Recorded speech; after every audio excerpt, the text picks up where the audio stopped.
Hello, this is Walter along with Ernest J. Robinson, Sergeant, Marine Corps Sergeant, and y'all guys know him. I don't really have to introduce him, but for the new people, this man is sharp. And if anybody should be, in the president, I would trust this guy as a president.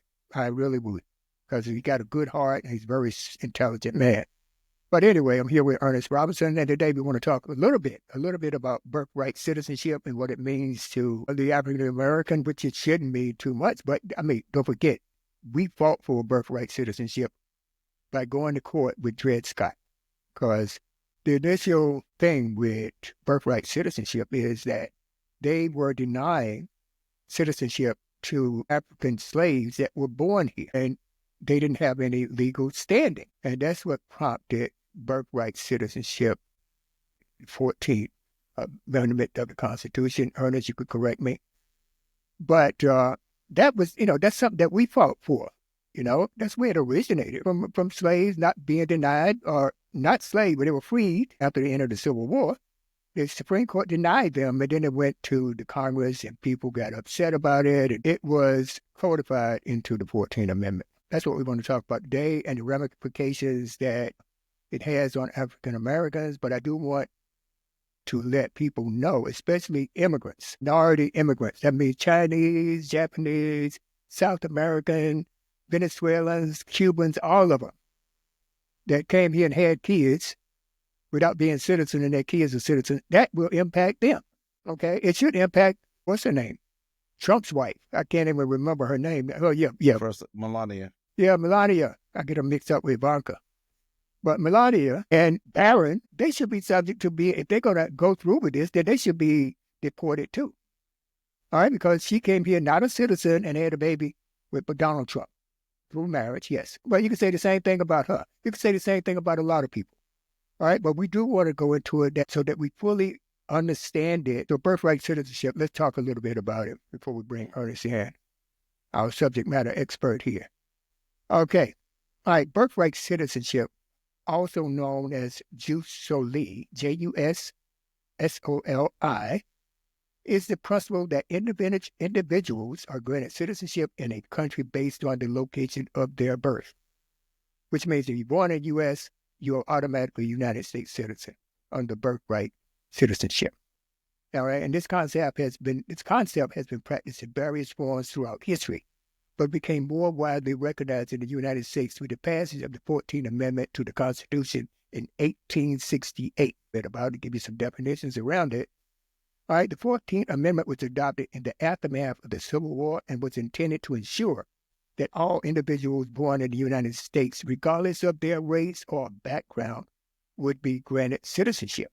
The amendment states that all persons born or naturalized in the United States and subject to the jurisdiction thereof are citizens of the United States and of the state wherein they reside.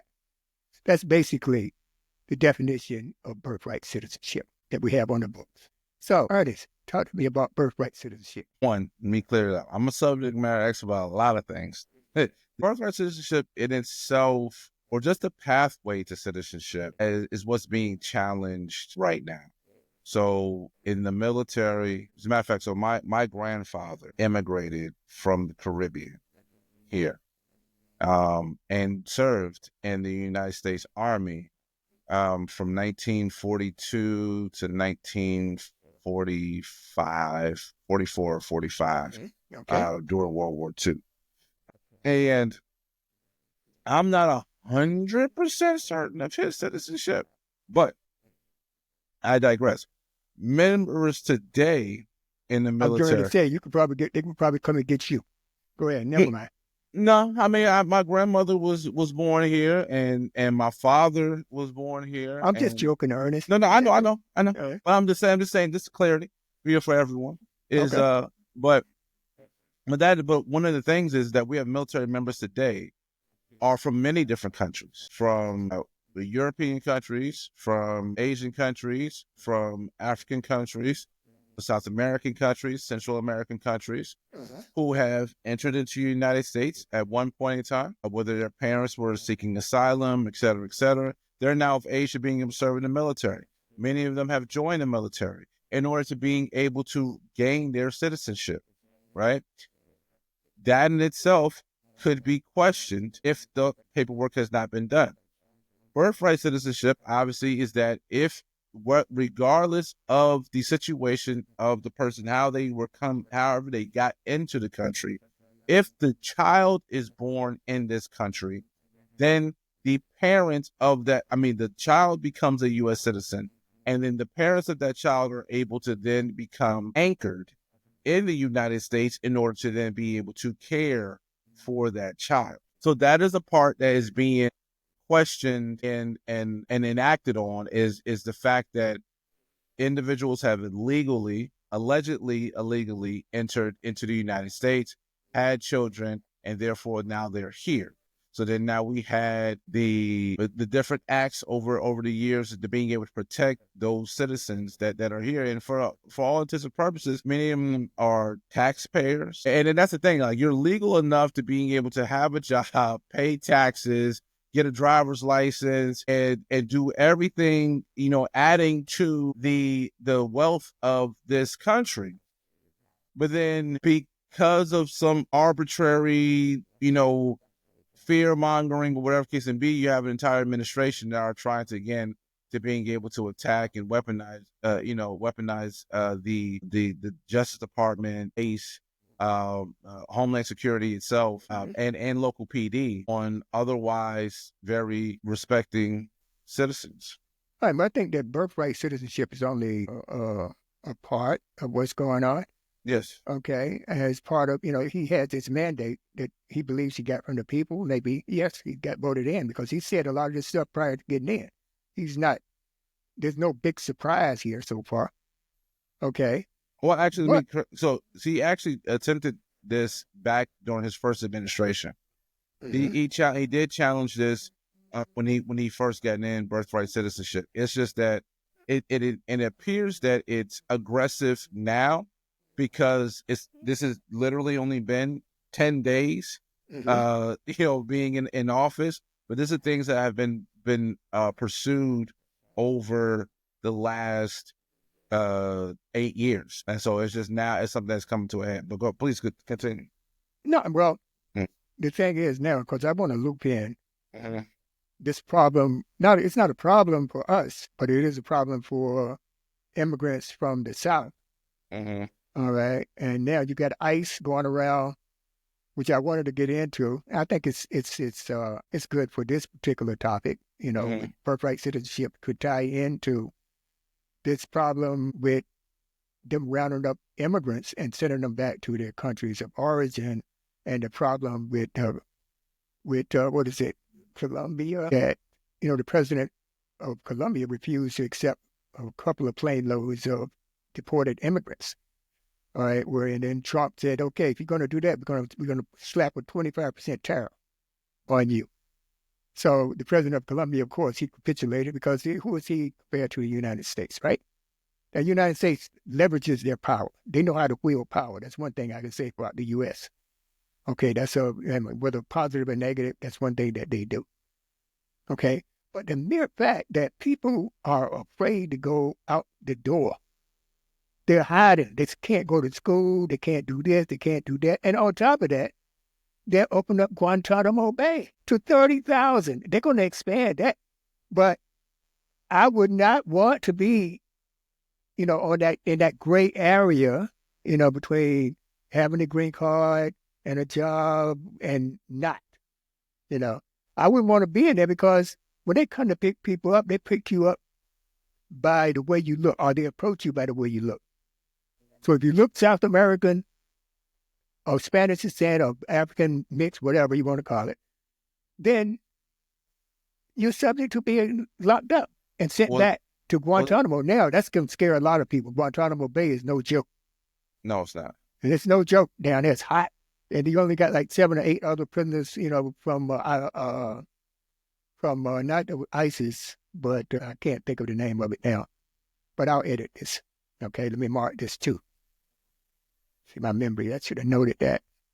But that's in my notes, but it's not in my notes. All right, Al-Qaeda. Okay, you got about 7 or 8 of them down there.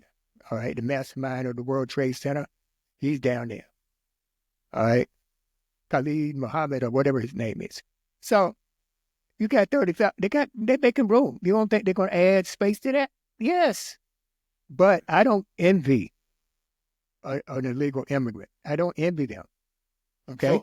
So I think there's a little soft spot in here between people who are quote unquote access the country illegally and those who are undocumented.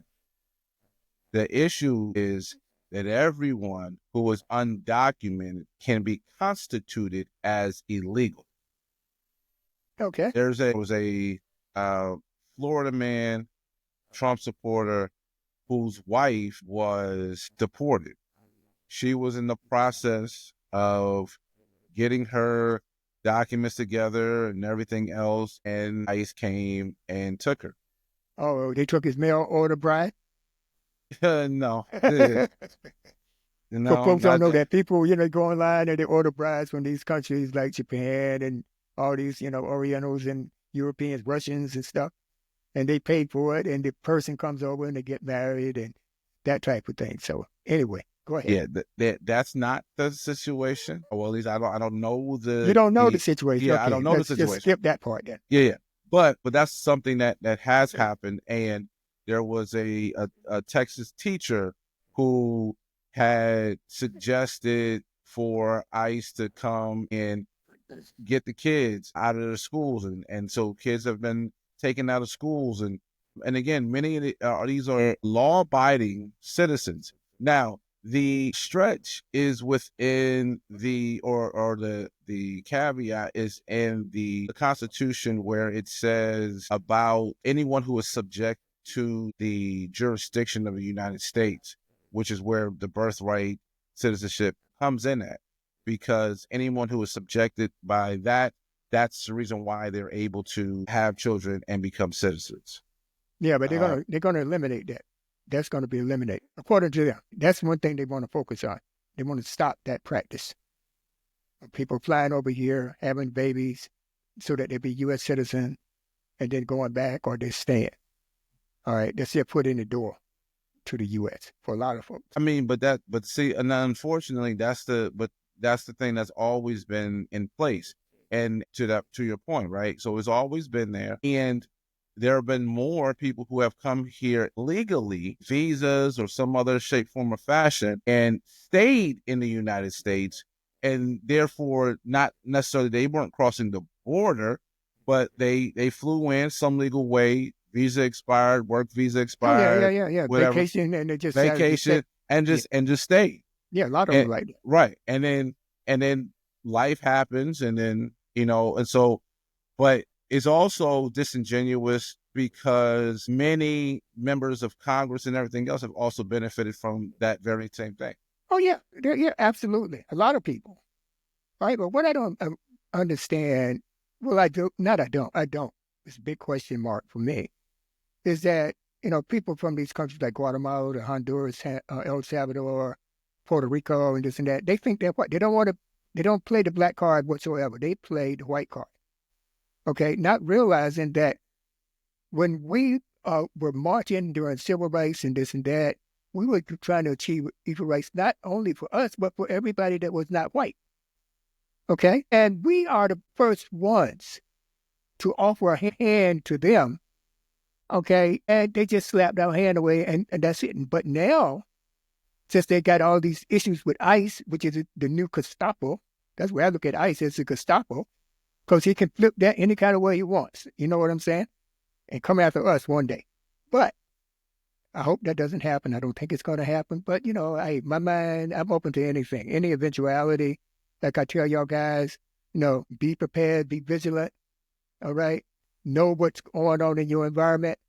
That's something that you should practice all the time. But knowing that this guy is going to do anything to appease his supporters, the extreme right wing, then we got a problem. We have a severe problem. It's not just an immigrant problem. He's going to base that on, I think that they're saying that they're trying to get the illegals, the undocumented aliens that have committed crimes. But if you look at it, 50% of the people that they took in haven't committed a crime. So there's a residual effect, and that's what's happening. So there has been some comparison and contrasting between the Biden administration, the Obama administration, and obviously now the Trump administration, or just past administrations in general, but just specifically the President Obama and President Biden's administration, whereas there have been targeted deportations. Each administration has done it. That to being able to target undocumented citizens who have committed crimes. The contrast is, or the comparison is that they've all done it. The difference is that in the Biden administration, if they're targeting me, right, and we're in the same room, right, we're brothers, whatever case may be, but you're not a criminal. You didn't commit any crimes. They only come in to get me. They know that you're also undocumented, but you haven't committed a crime. So they're not going to take you. What is happening in this administration is that anyone that's in that room and you're not documented, everyone's gone. So everybody, man, woman, child, it doesn't matter, elderly, grandma, everyone is going. And so those are the differences between those administrations. Now, the thing they did, it's also been noted that President Obama has deported the most in his administration than either Trump or Biden. Right, that is correct. But again, those were targeted deportations. And so as far as looking at reducing crime and things of that nature, or for those who were, again, undocumented and not, being productive citizens, whatever the situation was, that was actually done. And I think it's been done in a more decent and in order way than what is currently happening right now. Oh, yeah. Yeah. I mean, this reminds me of how they gathered up the Jews during World War II, in a sense. Okay. And the concentration camp here is Guantanamo Bay. That's where I look at that. All right. Yeah. So, Ernest, what do you want to talk about that in terms of, that's why I'm doing a new show. I forgot. We've never done this before. All right. We're doing a new show right now. So is there anything that you like to contribute? Because I got enough stuff here to push this out on the Birthright. No, nothing that comes to mind. I mean, I think that, as I said before, for everyone, check your primaries. When your primary election is, make sure that you're still registered to vote. There has been some purges that have happened during the last election, and some additionals that may come about. Make sure that you vote during the primaries, and any special election that's coming forth in your area, be vigilant, read up on some of these things that are being discussed, like the Dred Scott decision, Brown versus Board of Education, anything, any topics that come in, Roe v. Wade. So just don't necessarily listen to what can maybe consider like the footnotes or the highlights, or that's a short or a reel that you may see on YouTube or Instagram or Facebook, because that doesn't tell the entire story. And you want to make sure that you actually know what's happening. And like, share, subscribe, comment, and, Yeah, another thing I want to add too before we close, Ernest, is that if the audience has a topic that they want us to discuss, or they take exception to anything, then send us an email, thewokeweekly@gmail.com. And Ernest and I both look at that mailbox and we will respond. I guarantee you. Absolutely. Okay. All right. So that's the end. And y'all guys have a good week. And we will be talking to you later. Don't forget, we're going to have the DEI. It's going to be published. It's already in the can, ready to go. All right. We missed our window because we had one show that, we had technical difficulties on. But we're sorry about that. We apologize. And hopefully our technical issues have been resolved. Okay? All right. So thank you. Have a good week. All right. That's another one.